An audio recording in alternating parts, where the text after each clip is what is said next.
This is the Mop-Up. I'm David Feldman in New York City. Thank you for joining me. Please go to davidfeldmanshow.com to read all the notes and preparation that goes in to this show. You know how we play this game. 435 seats in the House of Representatives.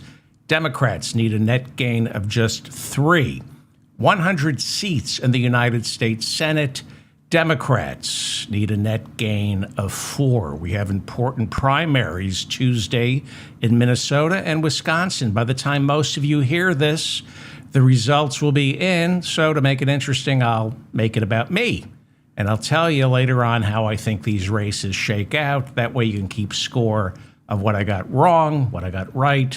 I'm not in the business of predicting elections, but elections, unfortunately, have turned into sporting events. Americans are now actually betting on it. Should be illegal because, trust me, you don't have to wager on an election in order to have skin in the game.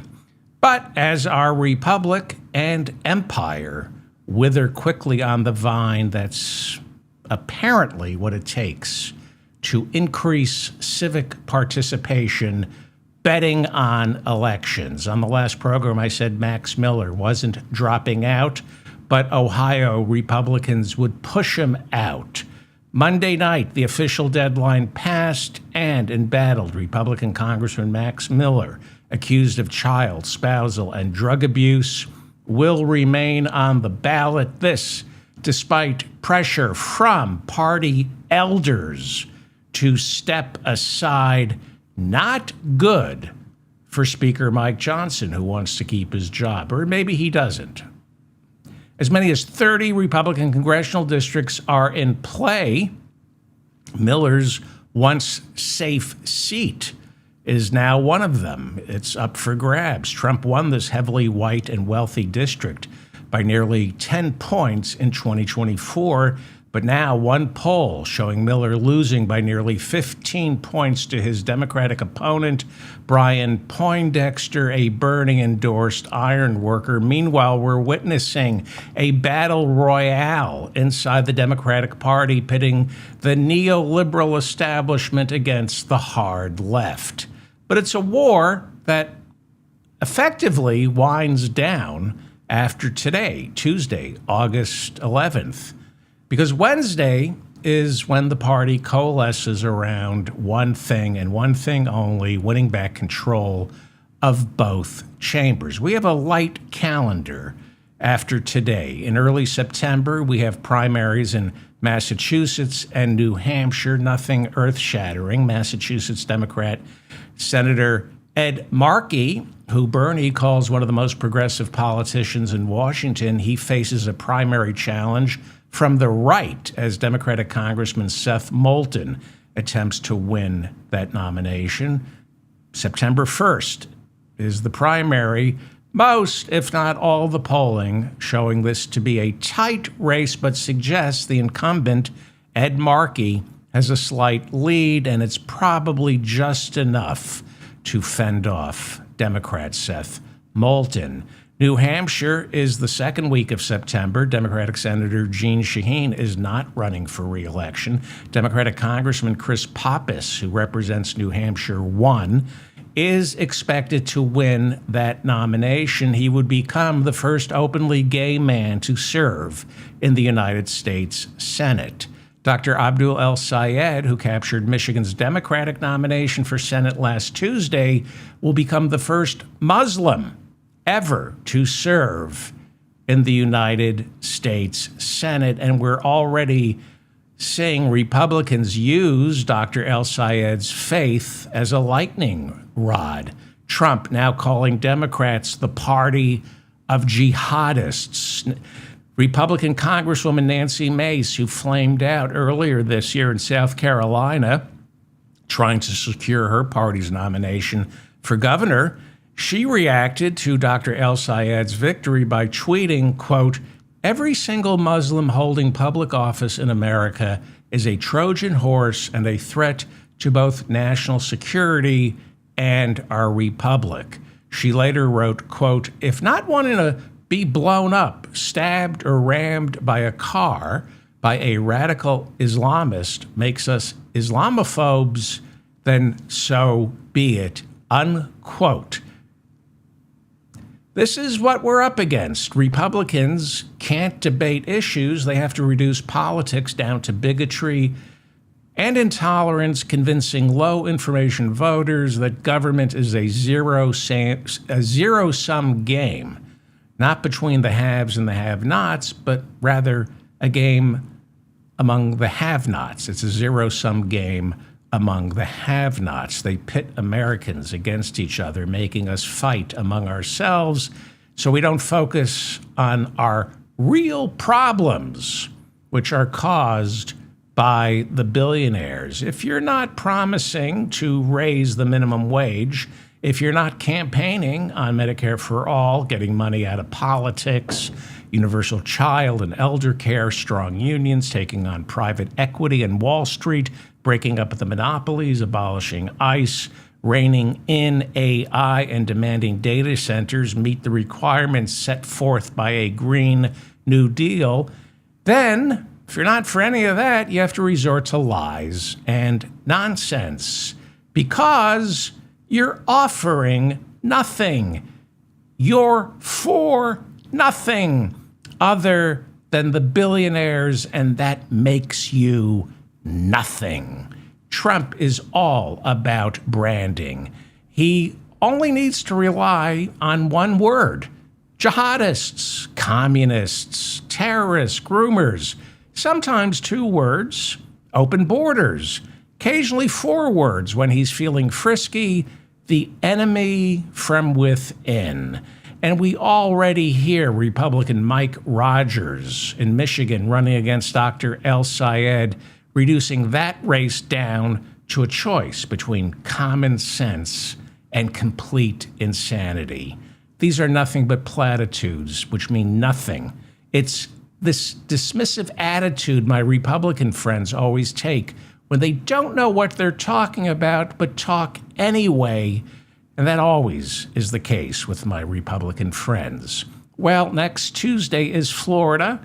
No major struggles for the heart and soul of the Democratic Party down there. Democratic Congressman Jared Moscowitz is running in the newly redrawn 25th Congressional District.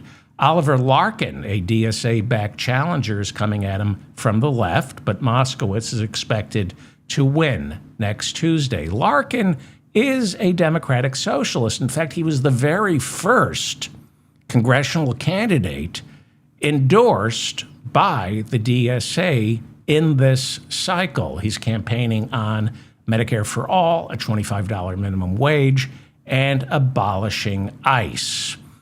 Larkin worked as a field organizer for Bernie's 2016 presidential campaign, but it looks like Larkin is not making a dent in Democratic Congressman Jared Moskowitz's lead going into next Tuesday's Florida primary. Early voting has already started, and Moskowitz reportedly has 80% among early voters. Larkin failed to get Bernie's endorsement. Bernie is a Democratic Socialist, but unlike Larkin, he's not a member of the DSA. AOC is also not campaigning for Larkin. And here's where things are about to get really interesting inside both the Democratic Party and the Democratic Socialists of America. As I said earlier, there is a nasty civil war inside the Democratic Party. On one side, you have establishment Democrats, party hacks, who come out on top whether the party wins or loses. On the other side are people like me. We want things, and we can enumerate exactly what it is we demand. And it ain't affordability or a campaign built on joy. We're not interested in yet another existential moment created by Donald Trump, which forces us to define who we are as a nation. We already know who we are as a nation, and we don't like it. Democrats who run on bromides and platitudes like that, well, they continue to make my party unelectable. This has been a brutal Democratic on Democratic violence, Democrat on Democrat violence. But after Tuesday's fight in Wisconsin and Minnesota, the Democratic Party's crack-up is done. Over. Chuck Schumer and Hakeem Jeffries are already taking a page from Joe Biden's 2020 playbook, and that is you win by showing deference, bending a knee to the left and making Bernie and AOC and the growing left wing in your party happy. This kind of struggle within the Democratic Party makes it stronger. It's why Biden won in 2020. We haven't seen this kind of infighting since 2020. And we won the White House, kept the House of Representatives, and took the Senate.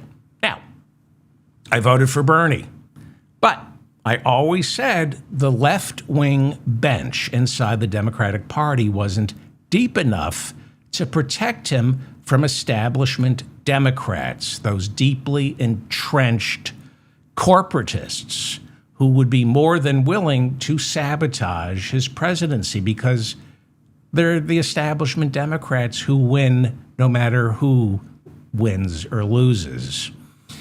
So I always warned, I'm voting for Bernie, but I feared he would be sabotaged much the same way the liberal wing of the Democratic Party, that would be Tip O'Neill and Teddy Kennedy, sabotaged Jimmy Carter back in 1977, although it was for different reasons. Jimmy Carter was a great ex-president, but he was the one who moved Democrats to the right. It wasn't Bill Clinton. He was a member of the Trilateral Commission, for God's sake. Read Professor Harvey J.K. about this. The party's move to the right began with Jimmy Carter, and Tip O'Neill, along with Teddy Kennedy, tried to stop Carter. It's one of the reasons Carter's presidency is widely considered an abject failure. An unfair assessment compared to the mediocrities who came next, but that's for another program. I believe Bernie's radical agenda is the only thing that can rescue our country, but I also warned there weren't enough leftists elected to Congress to pass that radical agenda. The bench now has deepened. 2026 is a watershed year. On January 3rd, 2027, when the new Congress is sworn in, at the very least, we will go from just 2 DSA members sitting in the House of Representatives, AOC and Rashida Tlaib, to 7 so far, none in the Senate. As I said, Bernie is a Democratic Socialist, but not a member of the DSA. Let's turn back to the primary calendar. Where are we right now? Bernie just endorsed Massachusetts Senator Ed Markey for re-election. Markey isn't a Democratic Socialist. He couldn't care less about labels, but he's for Medicare for All, the Green New Deal, taking on the billionaires, and Ed Markey was the very first United States senator to call for the abolition of ICE. Here is what's about to happen. Things will get sweeter for the Democrats and bitter for the Democratic Socialists of America. I'm sorry to say this, but between tomorrow, when we know who won Minnesota and Wisconsin, between Wednesday and Election Day, we're going to see a love fest inside the Democratic Party. We are also, the best part of breaking up is the making up, as the poet said. Jesus, I should just hang it up after that one. So we're going to see a love fest inside the Democratic Party, but we're also going to see the Democratic Socialists of America fighting amongst themselves. First, why a love fest within the Democratic Party? Because it's just the midterms. It doesn't matter if Democrats elect the ghost of Fidel Castro to be Speaker of the House. Medicare for All is never getting passed in the next 2 years. They're not raising the minimum wage, even with a filibuster-proof, democratically controlled Senate. Even with big majorities in the House, Donald Trump will still be president, so nothing significant will be done other than stopping this moron. And there'll be some important stuff, the budget, clawing back the funding for one big, beautiful bill, refunding the Inflation Reduction Act. The fighting really resumes, though, politically speaking, when Democrats control Congress and the Oval Office, and that begins in January of 2029. That's how things are going to work. So it will be sweet for the Democrats, bitter for the DSA. The DSA is having right now its first real blush of success. 35 DSA-endorsed candidates so far have won primaries in federal and state elections. But success like this breeds turmoil. You're going to see fissures inside the DSA as some self-identified Democratic socialists start saying the DSA doesn't speak for me, and that's already happening. Full disclosure, I am not a Democratic socialist. I'm also not a socialist. I'm a Democrat. I believe being a socialist or that's religion. I don't discuss religion. I believe in good government. I believe in government that's big and on the side of anybody who isn't comfortable. I have nothing against the rich unless you're too rich. I believe in a government that keeps all Americans safe, a government that worries first about our most vulnerable. And I don't believe in what Republicans dismissively call a nanny state. The Republicans shred the social safety net, insisting the government isn't your nanny, a paid worker who takes care of your child. So I agree. The nanny state, not a good idea. I believe in the parenting state. That's what I believe in. And if you don't have children, I believe in the pet owning state. And yes, you do own your pet. They're not your equal. By the way, you also own children. At least if you're my kid, up until you're 18, I own you.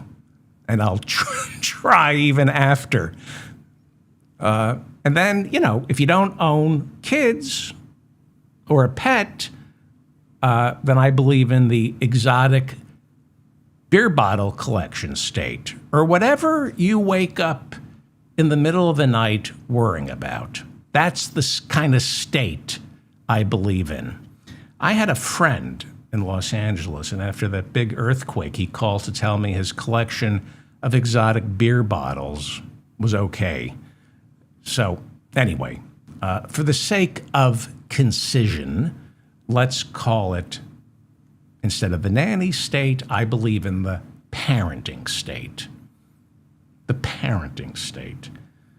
And the first thing a parent is supposed to think about is not the child who's doing well. It's the child who needs help, especially when they're in crisis. And if several of your kids or pets or exotic beer bottles are in crisis, you focus on the one most in jeopardy. That's called priorities, What are your priorities? How do you marshal your resources with limited time and money? Priorities, you wake up each day with a sense of urgency, asking, who needs me the most? And after you answer that question, you know who gets the bulk of your time and money. That's how you parent, that's how you live your life, and that's how you govern. So, who do I care about? And which one of the people I care about is the most in need of my assistance? That's how you live your life.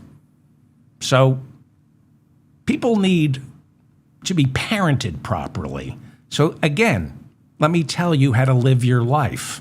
You wake up every morning, think about the people you care most about, and ask which one of them is the most in need of assistance. That's not socialism.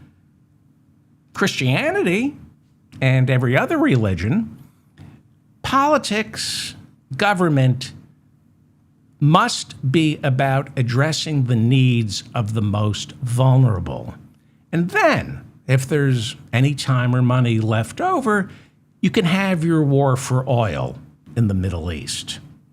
It's why your North Star must be Pope Leo, Ralph Nader, Bernie Sanders, AOC, and Reverend Dr. William J. Barber II. Unless you're taking your marching orders from and marching for Pope Leo, Ralph Nader, Bernie Sanders, AOC, and Reverend Dr. William J. Barber II, then your politics, if you're not doing what they tell you to do, your worldview, the way you live your life, is meaningless. I digress. But everything I just told you is the gospel. Everything I just told you is how to live your life. Here's about what's going to happen. Because of political expediency, a lot of DSA-endorsed candidates or Democratic Socialists are going to start distancing themselves from the DSA. Because if you're trying to accomplish things, by the way, God bless the DSA, but if you're trying to accomplish things, those things in our country, the way this binary game is played, those things can only be accomplished by working within the Democratic Party. Again, we need the DSA. We need the DSA to get more powerful and withhold or threaten to withhold endorsements and hold our feet to the fire. Litmus tests. Keep politicians on the straight and narrow. I want the DSA standing guard and making us accountable. But the DSA only has 120,000 members. I know they have a lot of people who identify as DSA, but they only have 120,000 members. We're seeing huge victories for the party. They're still not big enough. But they're punching way above their weight class. You're supposed to give 1% of your income to the DSA. It's in their bylaws. They say 1% for the 99%. I like that. Okay, the Democratic crack-up, Democratic Party's crack-up is over Wednesday morning. We're going to see more and more candidates on the left distancing themselves, avoiding the DSA, because the DSA, this is America, we're not a European country, the DSA is already becoming a distraction. Again, I love the DSA, but I have a sense of urgency, as do members of the DSA. I want to discuss increasing the minimum wage. I don't want to discuss why the means of production must be controlled by the state. You're not going to win elections calling for the abolition of police and prisons. I agree with you about police and prisons.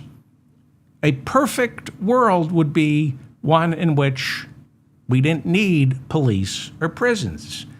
But what does abolishing the police have to do with getting cops to stop shooting unarmed black men in the back? Black Lives Matter. Black Lives Matter. One of the most underrated civil rights movements in American history. Up there with Occupy. Black Lives Matter. Of course, it's been denigrated. You know who you are by your enemies. Black Lives Matter and Occupy, the Occupy movement. The Occupy movement, brilliant. We are the 99%. What else do you need to say? What more do you need to say other than Black Lives Matter? AOC, and again, I want the DSA involved in Democratic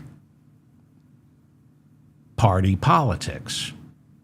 I also want Black Lives Matter and the Occupy movement. AOC has already begun distancing herself from the DSA. She is now only a member of the New York City chapter of the DSA, but she is not a member of the national DSA. It's a huge problem for the DSA, in so much as I think, unfortunately, their influence within the Democratic Party is topping out. This is the zenith. It's a problem for the DSA, a problem for the Democratic Party and America, that if the DSA is topping out and their membership is the highest it's ever going to be. Because America is a nation of leftists. We just don't know it. As long as Republicans debase political discourse, as long as the media covers the heat instead of substance, voters will never learn how much they're in favor of every single thing the DSA wants. Now, what is AOC's problem with the national DSA? What is the national DSA's problem with AOC? It's our old friend, Israel. Yes. 2 years ago, AOC lost the national DSA's endorsement after she voted to supply Israel with defensive missiles. She's also refused to support BDS, boycotting, divestment, and sanctions against Israel. She did vote against a Republican-sponsored congressional resolution that condemned BDS. But she is unwilling to take a hard enough stance against Israel to satisfy the national chapter of the DSA. So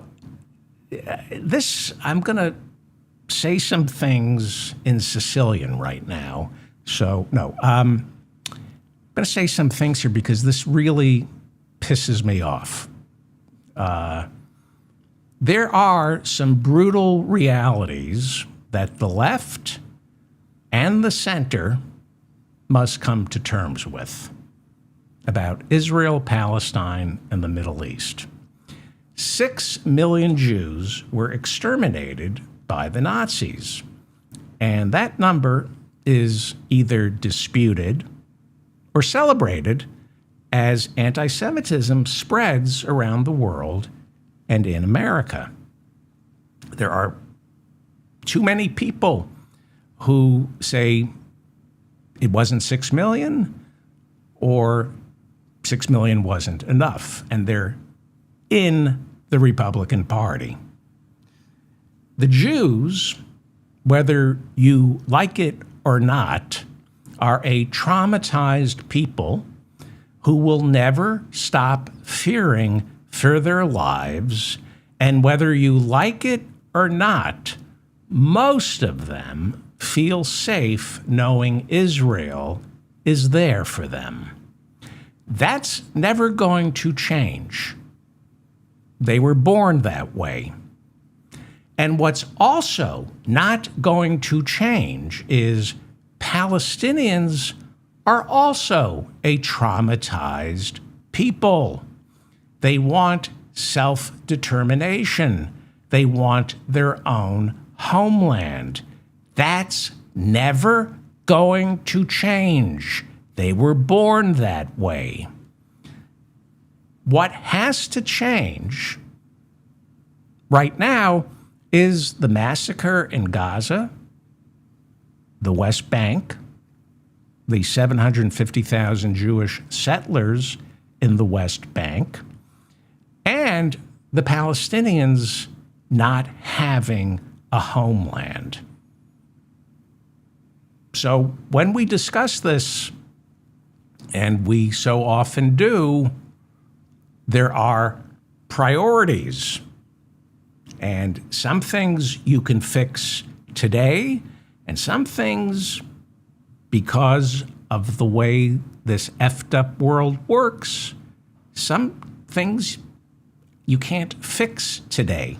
But what has to change right now is the massacre and slaughter going on in Gaza and the West Bank, removing the 750,000 Jewish settlers from the West Bank, and figuring out a way for Palestinians to get a homeland. And if you're not discussing that, you really don't care about what's going on in the Middle East. Most Americans, I can't speak for most Americans, but I know most are not Palestinian, most are not Muslim, most are not Arab, most Americans are not Jewish, and most Americans are not Israeli. Most Americans look at the Middle East and they're simultaneously outraged and confused. We know they don't like, most Americans do not like what's going on in Gaza. That they understand. And we see it in the polling. For the first time in polling history, Israel is losing to the Palestinians. Americans don't want their tax dollars used to kill Palestinians in Gaza. Maybe if the Hamas were still firing rockets into Israel, which they're not. The last rocket fired by Hamas was in January. Maybe Americans would have a different view. But the rockets have stopped. So should the killing. Most Americans, including me, don't like what's going on in Gaza. That we all understand. AIPAC is spending millions, failing at it, but spending millions acting like Trump, trying to convince people, don't believe what you see. Don't believe what you see. By the way, a couple of people called me and said, there's a big expose about AIPAC in the New York Times today. And they said, it's everything you said in your explainer last week. How is it that you explained it better and earlier than the New York Times did? Because everything has to go through a committee. New York Times is the best, but I don't have to go through a committee. I can research something and I know what the truth is. But there's a great article in the New York Times, which is essentially a rehash of every effing thing I told you about AIPAC last week and for the past 3 weeks. But you should subscribe and read the New York Times. I don't have a committee. I'm just me. So I read, I research, I talk to people, I know what the truth is, so I say it. I don't have to have it filtered through lawyers but the New York Times is the best. Okay. Most Americans look at Iran and think, oh, great, another forever war. They look at the Strait of Hormuz getting shut down and they think, wait, 25% of the world's oil just got cut off. Isn't that a good thing? Shouldn't we be getting off this oil crap? It's killing us. If you don't agree that most Americans think this way, they do. And it's certainly how most Democrats think. Republicans, well, they don't think. Most Democrats are thinking, can't we have nice things without first having to solve the Middle East? Can't we solve Gaza without having to solve the Middle East? Most Americans, when presented with the suffering that took place on October 7th, or right now in Gaza, or Lebanon, or Iran, most Americans say to themselves, I have no idea where these places are. Why can't we stop the killing? Why can't we just stop the killing? And why can't we worry more about ourselves? Urgency. What is parenting? Is you look at your children, which child needs me the most? Gaza. We have limited resources, limited money. Gaza. Why? Because it's been 26 years since America even came close to forcing a two-state solution on the Israelis and the Palestinians. And the way things are going, it'll be, if we're lucky, another 26 years. So let's solve Gaza. Let's not bomb Iran. Let's solve Gaza. How do you stop the killing? Whatever it takes to stop the dying, the hunger, the starvation. Don't argue about, is it apartheid? Is it genocide? Is it ethnic cleansing? How do you make life better for the people in Gaza? And if that's not what you're thinking about, if you turn it into an argument about, doesn't Israel have a right to exist as a Jewish state? You don't care about the people of Gaza. If after October 7th, that was a legitimate question. Times change. You got to pivot. Which child needs you the most? Gaza. And if you don't see that, there's something wrong with you. And I'm talking to you, Josh Gottheimer, and all the people from AIPAC. You want me to read the salaries of the people, what the head of AIPAC makes? $1.5 million a year. They got about 10 people over at AIPAC whose salaries top $700,000 a year. They're in the business of finding anti-Semites, which exist. But they're in the business every election cycle. If you're making $1.5 million heading AIPAC, you got to find anti-Semites. questioning Benjamin Netanyahu is not anti-Semitic. They have an election coming up later this year, and you're going to discover about 60% of Israelis are anti-Semitic if you're going by those standards, AIPAC. AIPAC it in. Pack it up, AIPAC. You're done. Get out of the Democratic Party. They're destroying the Democratic Party more so than any other super PAC, with the exception of the cryptocurrencies. All the other super PACs are party PACs. Cryptocurrency and AIPAC. Okay. This is the Mop-Up. I'm David Feldman in New York City. Thank you for joining me. Please like this episode so I remain in your feed. As you know, this show is being throttled back along with similar shows. So subscribe to my newsletter. Go to my website, subscribe to my newsletter. Join my fan club. I started my own fan club because somebody had to. I am the permanent president pro tem of the David Feldman fan club, the official David Feldman fan club. And we're going to have meetings on Zoom pretty soon. It really is a fan club.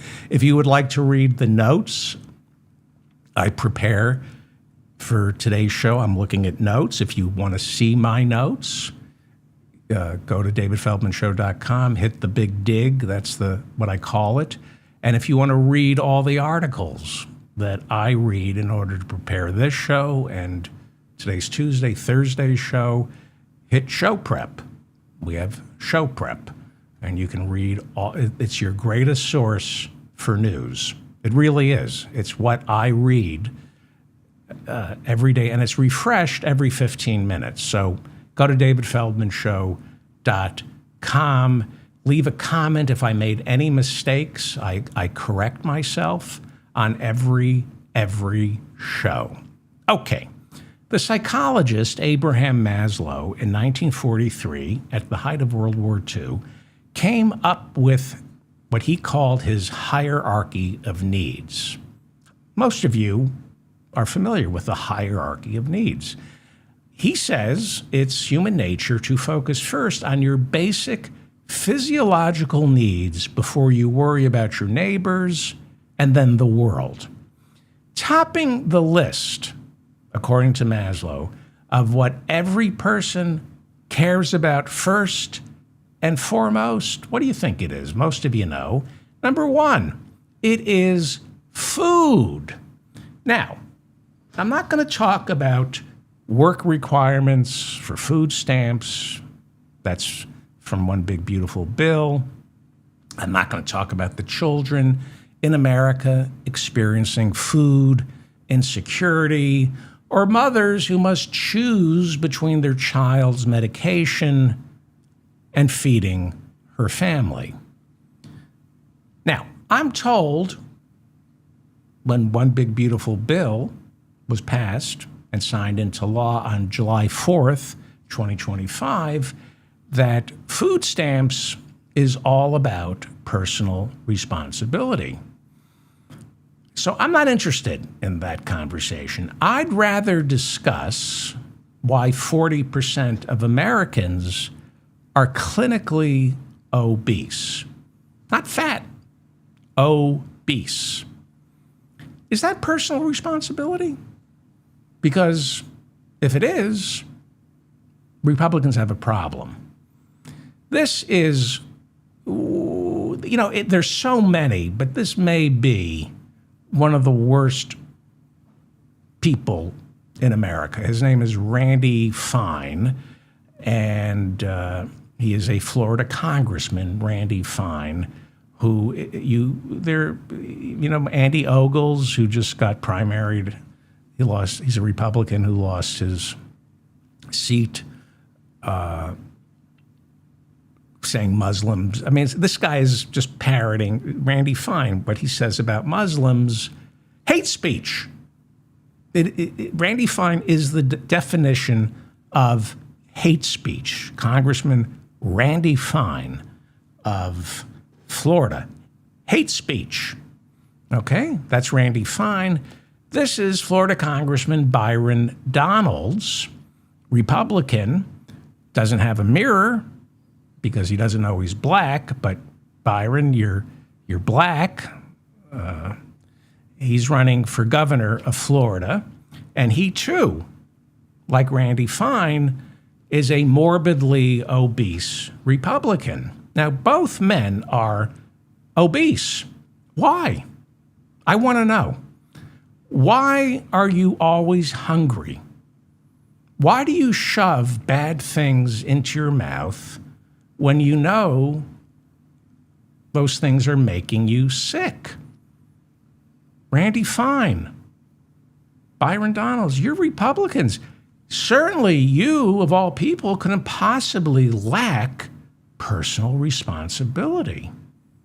So what am I to think? Is it your fault, Randy Fine?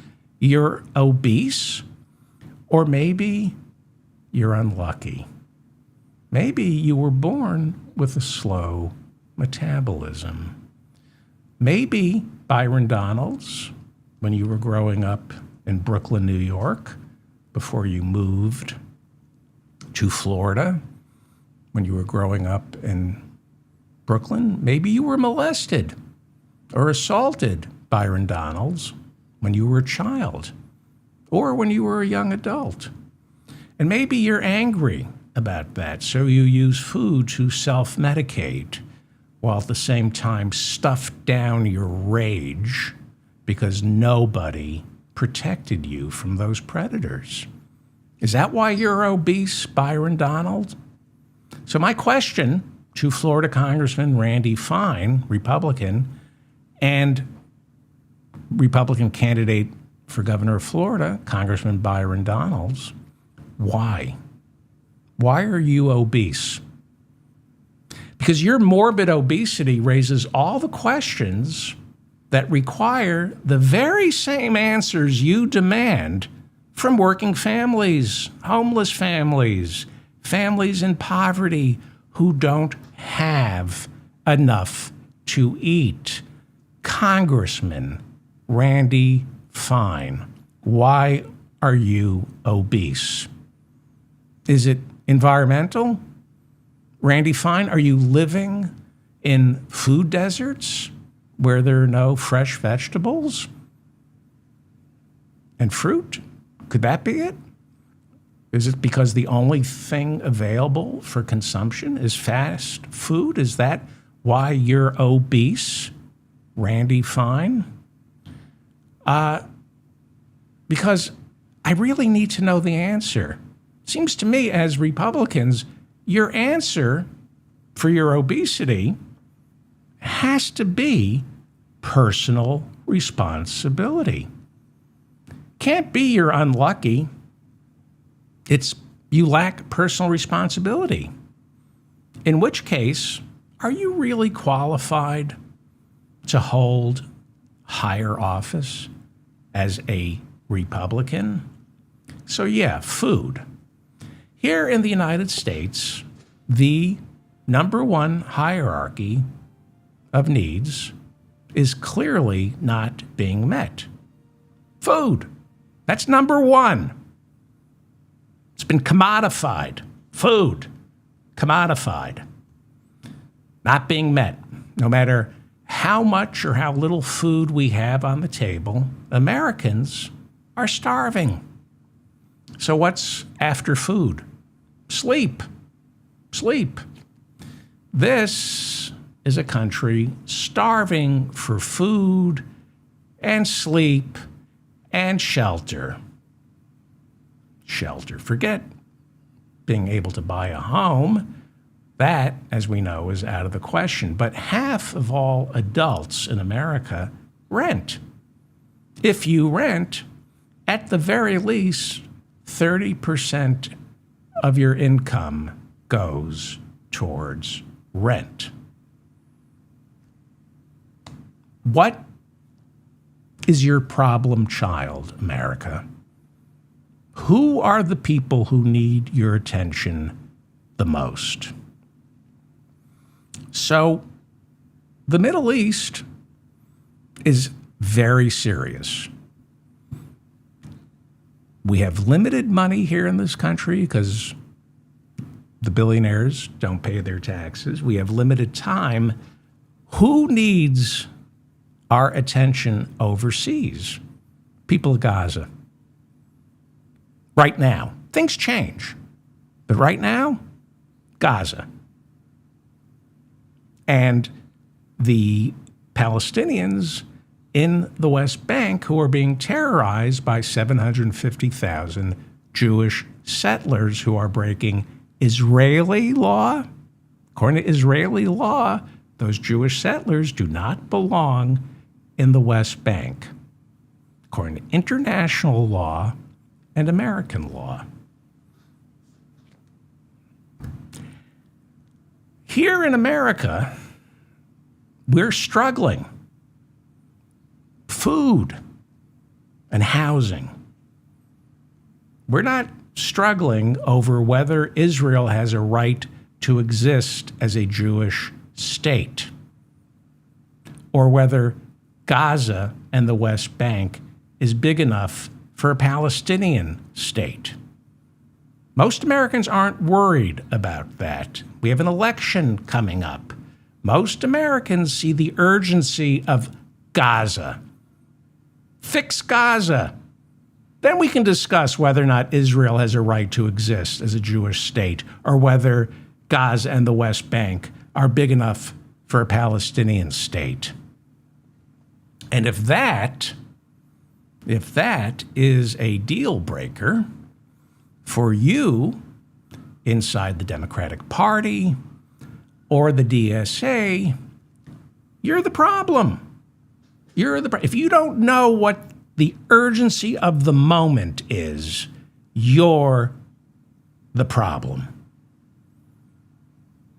The DSA is not and can't be the face of the Democratic Party the same way Josh Gottheimer and the problem solvers cannot be the face of the Democratic Party.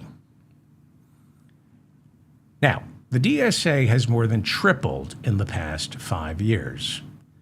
They now have 120,000 dues-paying members. It wasn't like this in 2020 when Bernie was running, and we have some data from 2021.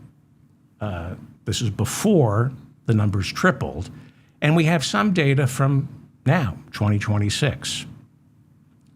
Here is what we think we know about the actual dues-paying members of the DSA. They are primarily white. Their candidates are not white. They're primarily white. We think 1/3 of the dues-paying members identify as a member of the LGBTQ. They're college-educated professionals who tend to skew on the younger side. So, the stereotype of the DSA is white college-educated professionals who tend to skew on the younger side. Those are the people we tend to hate. 1/3 of them identify as LGBTQ. That I'm fine with. But white college-educated professionals who tend to skew on the younger side, do I hate them? In principle, yes. I mean, if I met them, I would probably still hate them. But the idea of a white college-educated professional who skews on the younger side, in terms of parenting, not my top priority. Don't have the sense of urgency for them. And I especially, and again, this is prejudice, bitterness, anger, and rage, but this is who I am, I don't really care how a college-educated white professional thinks we should fix America. Because I don't think they're Cori Bush, former Congresswoman Cori Bush, DSA member, lost her seat to Wesley Bell 2 years ago, and she didn't win it back last week in the primaries. I want to know how Cori Bush, a single black mother who had to live in a car with her children, a victim of abuse, a nurse, a pastor, I want to know how Cori Bush is going to fix this country. I don't think white college-educated professionals who skew on the younger side, I don't think they wake up every morning worrying first about food, housing, and health care for everyone. I think they think about it first thing in the morning, and I'm sure occasionally they do, but because so many of these DSA members are hyper-educated, and that's a problem. They see food, housing, and health care as symptoms of a much larger problem. And so the conversation goes, unless we address the moral rot on a global scale, we're never going to solve the scarcity of food, the scarcity of housing, and little to no health care for marginalized people. And that's how we end up with litmus tests that divide liberals, leftists, Democrats. And it's why people on the left and the Democrats and the problem solvers and Josh Cox, it's why we can't get Medicare for all. What you call the symptoms, I call the disease. The disease is Americans are starving. They don't have a place to live. They can't afford to get sick. When Americans feel safe, clothed, cared for, then they can address the moral rot in the universe. All right. I love the Democratic Socialists of America. We need them. We do. But they're not Black Lives Matter. They're not Occupy. AOC is trying to thread this needle, and I suspect she's going to further distance herself from the DSA as she becomes the future of the Democratic Party. Make no mistake, despite being a lightning rod, more so than the DSA, AOC is our party's future. And she is much stronger. She has put up with things that would have made me crumble on day one. For years, I have said, do not give your money to the Democratic Party. Give it to Bernie Sanders, Rashida Tlaib, the only Palestinian American serving in Congress, and to AOC. Why do I say that? Because money is power. Back in 2018, AOC defeated this turd, Joe Crowley, the chairman of the Democratic House Caucus. He was the number 4 leader in the Democratic Party's House Caucus. AOC defeated him. She got the Democratic nomination and then went on to win the general. It's one of the biggest upsets in Democratic Party history. Crowley, number 4 in the Democratic House leadership. And why was he so important in the Democratic House leadership? Because this district is New York City. And Crowley became, as Howie Klein said, a bagman for Wall Street. Senator Chuck Schumer, who will become majority leader should Democrats win back the Senate, and Hakeem Jeffries, who will become speaker if Democrats win back the House, they are both from New York City, and both men rose to the top of the Democratic Party's food chain because they have all the food. Like Crowley, they are bagmen for Wall Street. But here comes AOC in 2018, along with Rashida Tlaib in Michigan, the first DSA members ever elected to Congress. Again, these two women are Democrats, but they are also DSA.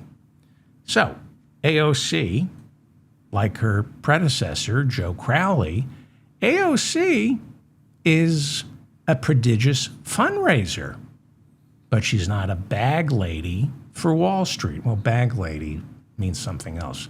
Let's just say bag person for Wall Street. Her average donation is fewer than $20, yet she is the number one fundraiser in the House of Representatives.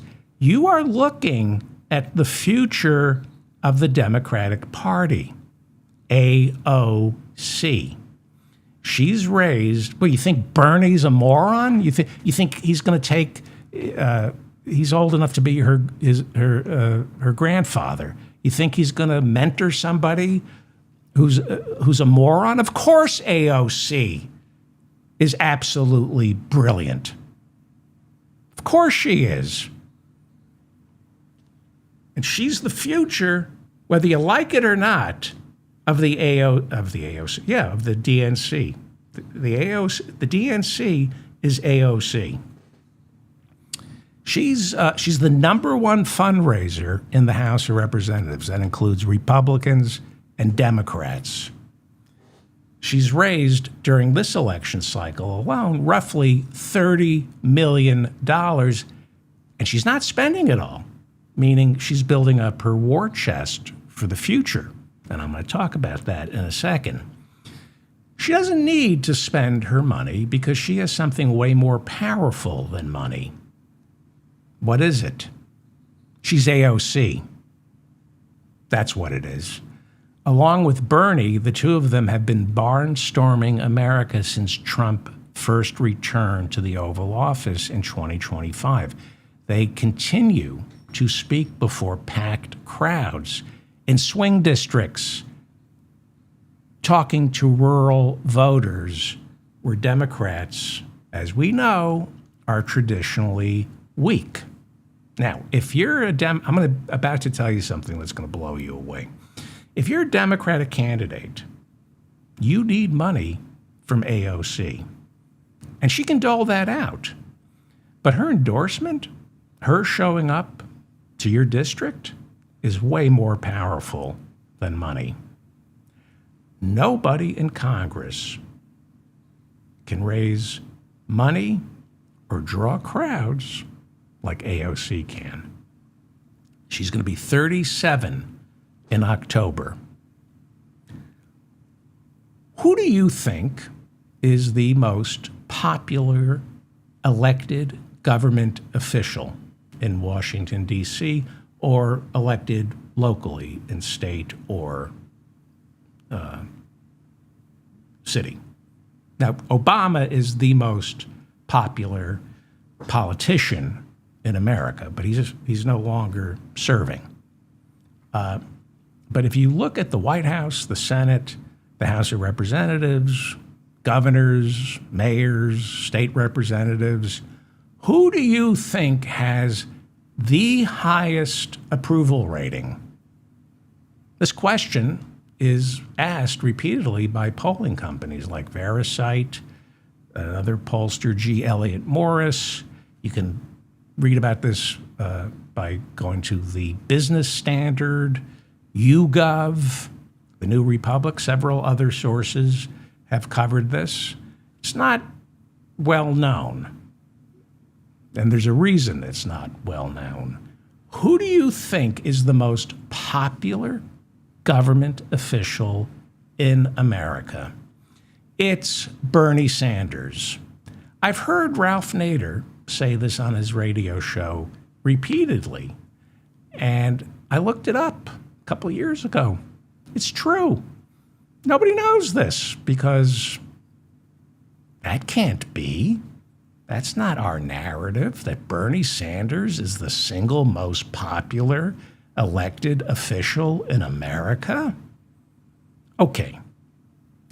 Well, who's behind Bernie? Who would it be? Maybe a Republican? I mean, the Republicans they're in charge, so that suggests there has to be somebody, an elected Republican official, who would be the second most popular government official. No, maybe Hakeem Jeffries. No, Democrat, Hakeem Jeffries. No. Who do you think is the second most popular elected official in America? Want to guess? Zohran Mamdani, the mayor of New York City. Second most popular elected politician in the United States. Now, he's new to the list. Who do you think is number 3? Also new to this list is Georgia Democratic Senator Jon Ossoff, who most believe will cruise to an easy re-election bid this November and then announce his candidacy for president. Good politician. He's got Republican lawmakers in Georgia endorsing him. That happened over the weekend. Pretty impressive to see Republican state lawmakers endorsing Jon Ossoff. He's new to the list, though. This is a good year for Jon Ossoff.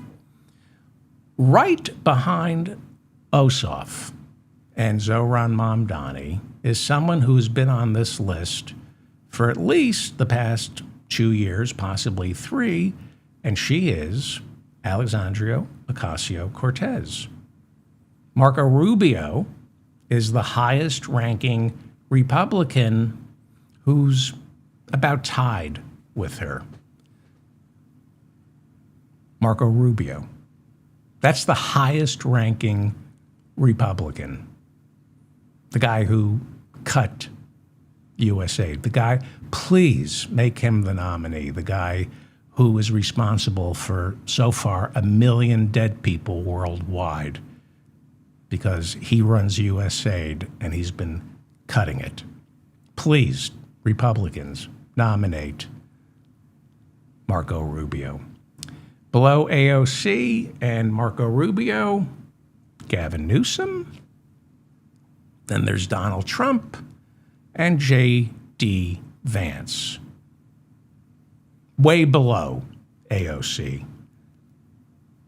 Donald Trump and J.D. Vance. And Gavin Newsom is close to AOC, but not AOC. The big story so far this week has been AOC announcing that she's going to freeze her eggs. And she's gone public with that as a role model for women. So she's revealed that she's freezing her eggs, but she hasn't revealed yet what her plans are for 2028. She has to make some decisions because she has political capital, and she has the most political capital. And that has to be spent. Political capital has to be spent, otherwise it disappears. And she has 3 choices. She will have to make a decision sometime between now and January 3rd, 2027, when the new Congress is sworn in. On November 4th of this year, right after the midterms, that's when she's going to have to decide, do I run for president? She also has to decide, do I not run for president and instead run to unseat the wildly unpopular New York Senator, Chuck Schumer, who is up for re-election in 2028. So this is Democratic politics in New York State. What's going on here? If Democrats fail to capture the Senate in this year's midterms, I believe she's going to run for Chuck Schumer's Senate seat. If Democrats win back the Senate and Chuck Schumer is elected majority leader, and that's not guaranteed, likely though, then she runs for president. She's not going to challenge the majority leader of the Senate by running for his seat. Again, she defeated Joe Crowley. And maybe Chuck Schumer becomes Senate majority leader. Democrats win the Senate. They vote for Chuck Schumer to be the Senate leader. Maybe she can defeat him when Chuck Schumer runs for re-election in 2028. Tom Foley, well, actually, that wasn't a primary challenge. He lost the general. Cantor wasn't House. I think Cantor got primaried out in Virginia. He was the number 3 leader in the Republican House. It's not good to try to defeat the Senate majority leader in 2028. It's bad for the party. If Chuck Schumer becomes Senate majority leader on January 3rd, 2029, and she runs, 2027, and she runs against him in 2028 in the middle of the presidential year, she's making the case for Republicans nationwide in 2028 if she's running against Schumer. It's the wrong move. It makes you divisive. You're seen as sabotaging your own party's chances of keeping the Senate and winning the presidency. That's not how you build coalitions. So the smart move, if Schumer becomes Senate majority leader again, is to run for president in 2028. Can she win? You tell me. Now, I think she should run for president in 2028. I don't know if she could win. What do you think? Can she get the nomination? And if she gets the nomination, can she beat whatever monster the Republicans throw at us? Maybe Donald Trump, right? Although lately, my gut is telling me maybe he's not running. So can AOC win? Michelle Obama was speaking. Where am I? All right. Well, we just shut down here. It's going well, though. This is the mop up. Let me vamp here. There we go. Okay. I was going to tell you to subscribe to my newsletter and leave a comment and all that stuff and go to my website. Okay. Are we back? Yes. This is a one-man operation. And when I use the word man generously. Okay. Let's see if this will work. There we go. Michelle Obama was speaking at the Brooklyn Academy of Music in November of last year. She was asked, are you going to run for president? And of course, the crowd went wild because who doesn't love Michelle Obama? Melania.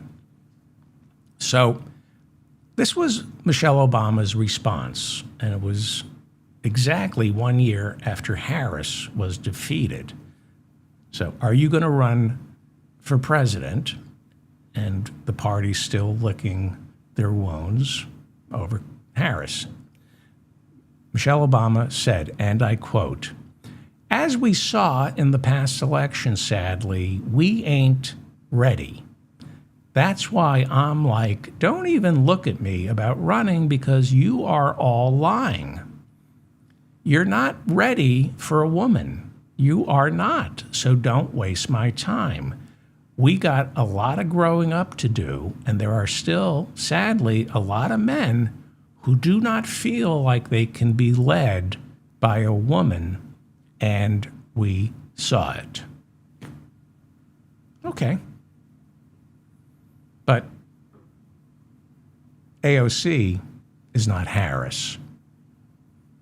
AOC can enumerate what she wants. She should run for president. She should keep her congressional seat and run for president. Maybe if Democrats win control of the House after the midterms, as she's running for president, if she has time, they could give her a leadership position, but that would be a bad idea if she's running for president. She wouldn't have time to hold a leadership position in the House of Representatives. But she runs for president in 2028, doesn't challenge Chuck Schumer, and instead runs for Democratic Senator Kirsten Gillibrand's New York Senate seat in 2030. 3 choices for AOC, and all of them glaringly obvious, depending on what happens after November 3rd. Again, Democrats don't win the Senate, then she's going to run for Chuck Schumer's seat in 2028. Democrats win the Senate, but Chuck Schumer isn't elected majority leader. She's going to run for Schumer's Senate seat in 2028. Democrats win the Senate. Chuck Schumer is elected majority leader. She runs for president with an eye toward Kirsten Gillibrand's Senate seat in 2030. All right, let's turn now to Wisconsin, where we see the first rumblings of the end of all this internal squabbling inside the Democratic Party. Now, earlier, I told you AOC is still a member of the New York chapter of the DSA, but she is not a member of the national chapter of the DSA. And not just because of her defense of Israel. A lot of DSA members think she's become too much of a moderate. I told you Bernie is a Democratic Socialist, but he's not a member of the DSA. Never has been. AOC is a member of the New York State chapter. They're both Democratic Socialists. Bernie has never been a member of the DSA. This is where it's going to get really tricky. In Wisconsin, Assemblywoman Francesca Hong, a card-carrying member of the DSA, is expected to win the Democratic nomination for governor this Tuesday. She's expected to. We'll see how it shakes out. AOC refused to endorse her. Francesca Hong has not been endorsed by the national chapter of the DSA either. Bernie Sanders has not endorsed Francesca Hong either. What's going on? She's DSA, Democratic Socialist. Well, it's partly about electability. Well, but she's leading. There are those on the left who fear that Hong can win the nomination but lose to the presumptive Republican nominee, Republican Congressman Tom Tiffany. And this is evidenced by the fact that the Republican Governors Association has spent $3 million on her behalf, trying to get Hong to be the Democratic nominee. They want her to win tonight. What's going on? Well, I'll get to why she's perceived as unelectable, even by the left, in a second. Now, remember, unelectable is what establishment conservatives used against Dr. El Sayed in Michigan last Tuesday. It's kind of strange to hear the left all of a sudden calling one of their own unelectable. And by the way, Dr. El Sayed, not a socialist, not a democratic socialist. Again, in a second, I'll get to why they're calling her unelectable and why Republicans just spent several $1 million to get her the Democratic nomination. By the time you listen, I don't know.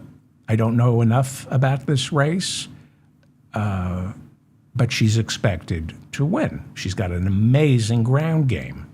Amazing.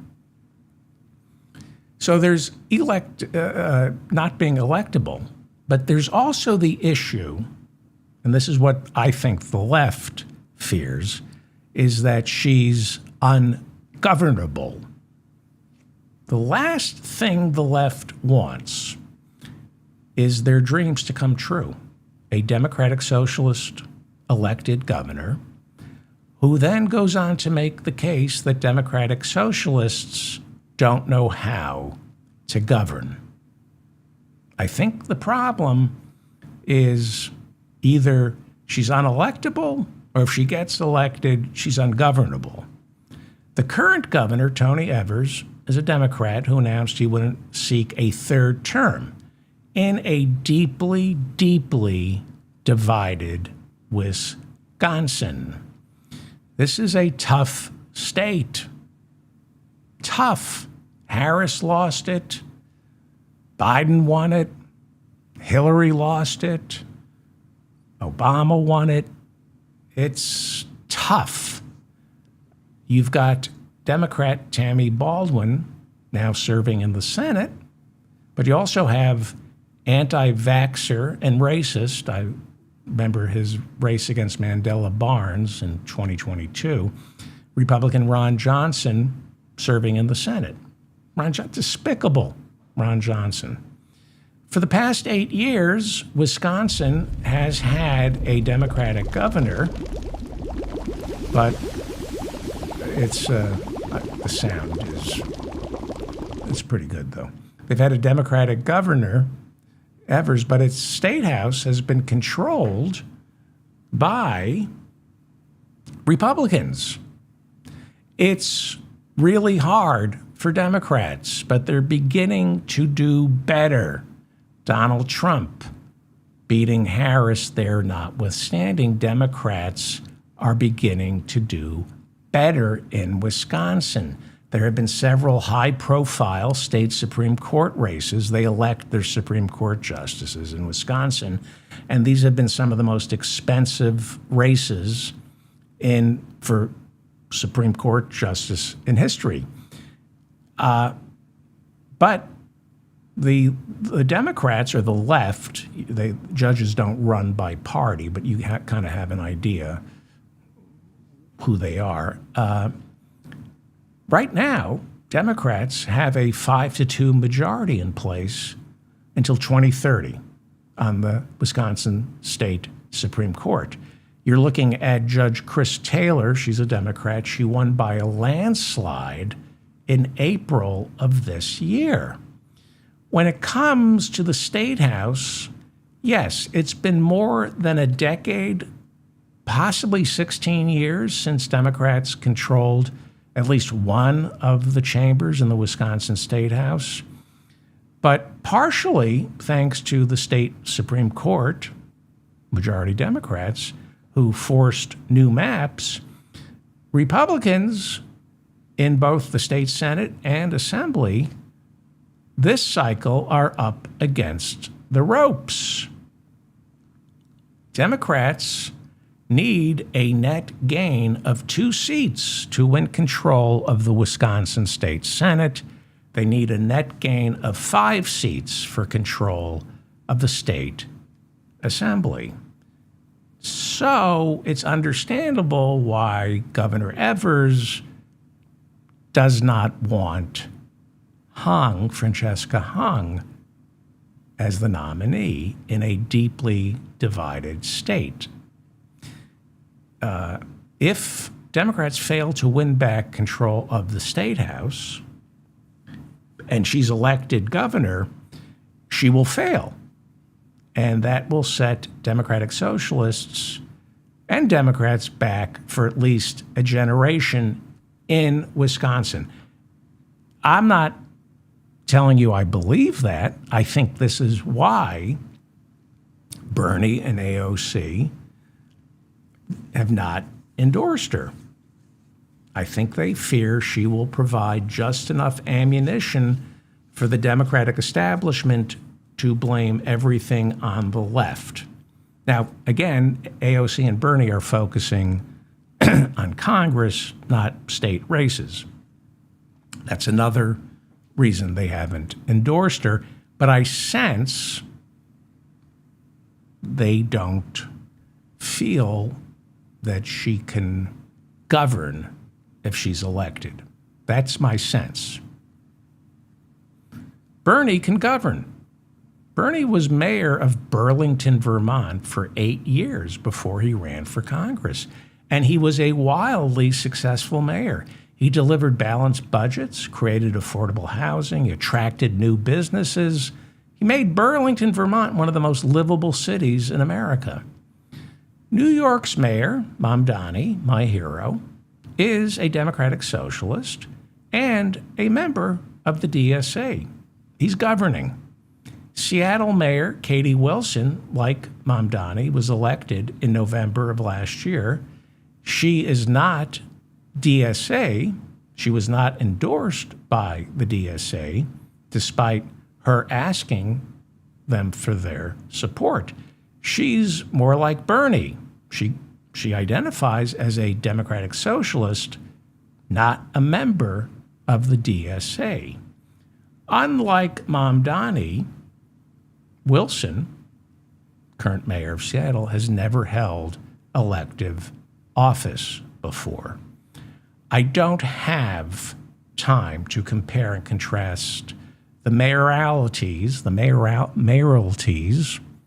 of Bernie Sanders, Zohran Mamdani, and Katie Wilson in Seattle, but I can assure you it's a lot easier, or was a lot easier, or is a lot easier for Bernie Sanders to be a congressman and then a senator than it was for him to be mayor of Burlington. It was a lot easier for Zohran Mamdani to serve in the New York State Assembly than what he's doing now, mayor of New York. In Seattle, Katie Wilson just fired her police chief, essentially holding him responsible for what is generally considered a piss-poor response to that mass shooting on July 26, leaving 3 dead and the entire city of Seattle confused and in the dark with no idea what was going on for close to 5 hours. Firing your police chief is a nightmare, especially when you're a self-described Democratic Socialist, and a lot of people who share your worldview are openly calling for the abolition of the police. So it's tough when you're the mayor, when you're a Democratic Socialist and you're a mayor. It's tough. It's a lot easier to live in the world of theoretics, a lot harder to put them into practice. Members of Congress, members of state senates and state assemblies all get to live essentially in the world of theoretics because bills are rarely, if ever, passed.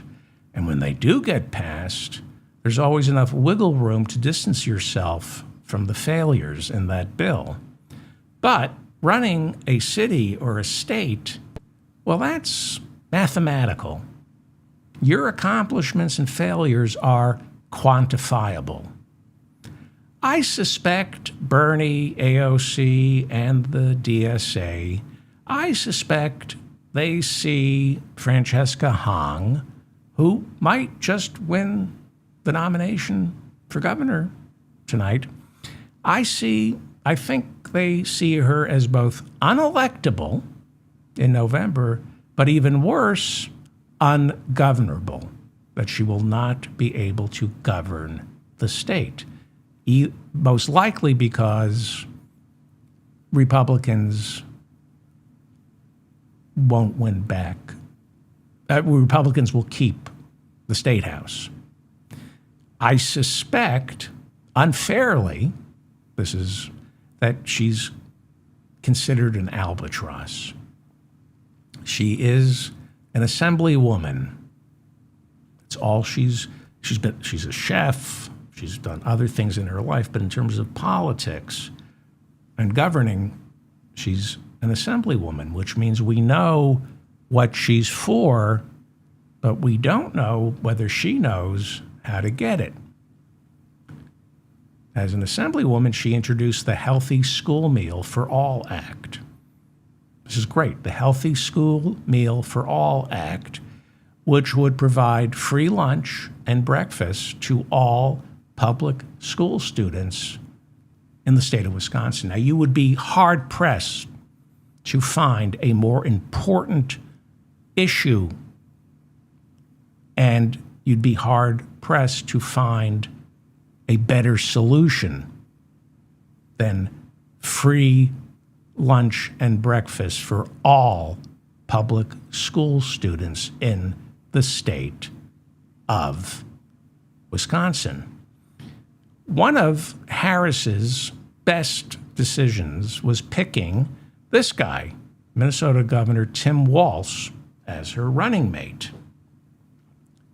One of Governor Walz's greatest accomplishments, perhaps one of anyone's greatest accomplishments, is as governor of Minnesota, he provided and is providing free breakfast and lunch to every single student, regardless of their parents' income, no questions asked. If your education is going to be free, no questions asked, so is breakfast and lunch in Minnesota. And through other programs he set up, there's free breakfast and lunch year-round during the summer when school is not in session. And I kept talking about this 2 years ago when he was running with Harris. And I said, why isn't this the number one thing Democrats are promising in 2024? Harris never talked about this. Never. New Jersey Democratic Senator Andy Kim last month introduced Medicare for kids. In late July, he introduced a bill called Medicare for Kids. Not Medicare for all. He wants Medicare for all. He's willing to settle for Medicare for kids, meaning the moment you're born, you're enrolled. No questions asked. Rich, poor, citizen, non-citizen, free health care for all children until they're 26. No interest from Chuck Schumer, who's running for Senate Majority Leader. No interest from Hakeem Jeffries, who wants to be the next speaker. Instead, it's all about affordability. Affordability. So yeah, Francesca Hong, her signature piece of legislation, as far as I'm concerned, was free breakfast and lunch for all students in Wisconsin. But she couldn't get it passed. So there's what you're for, and then can you get what you're for? In her defense, Wisconsin's legislative branch is controlled by Republicans who want children to starve. She is expected to win the Democratic nomination Tuesday night, and then the best case scenario is a blue wave that flips the state house blue and makes her governor. Once again, it's impossible to debate her on the issues, and her grassroots support is formidable. I think it's Madison. I think it's Madison, Wisconsin. And she has people who believe in her. And we don't know what she's capable of. I do know everything she says is absolutely correct.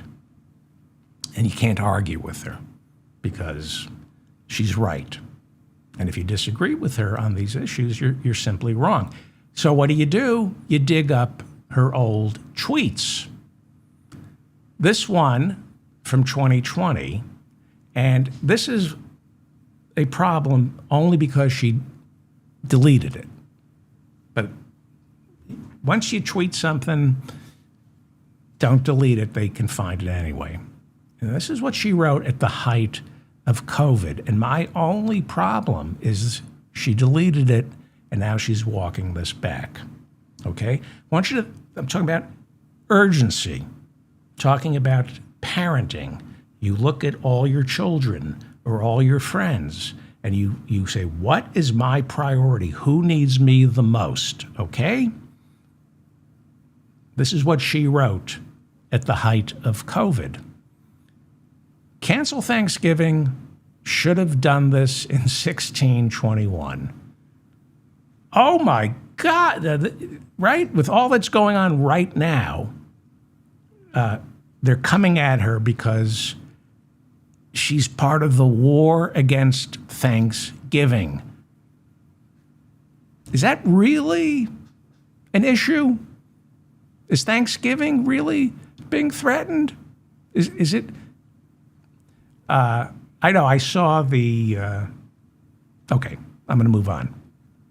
This is what she wrote about Thanksgiving during the height of COVID. Quote, if it takes a worldwide pandemic for us to realize we should stop celebrating colonialism and the original super spreader event that killed indigenous folks and women, so be it, unquote. Well, that's history. We gave blankets with smallpox to Native Americans to kill them. We colonized America. We were a colony, and then we colonized. Why would anybody be upset that she calls into question Thanksgiving or the Pilgrims, or if she calls out the treatment of indigenous people? The problem is how we treat indigenous people in America, not Thanksgiving. Thanksgiving isn't under threat. Indigenous Americans are. Priorities, values, urgency. What are you, stupid? To bring up Thanksgiving? A tweet? She should never have deleted it. And then she said, I love Thanksgiving. Wrong. Wrong answer. The correct answer is, I hate Thanksgiving. Be authentic. Do what Republicans do. Own and then celebrate your so-called transgressions. What you say is, yeah, I said it. I probably had too much to drink, and it's what I'm thinking, but I shouldn't have said it out loud. F Thanksgiving. I hate Thanksgiving. I don't want to spend Thanksgiving with my family. Who wants to spend Thanksgiving with their family?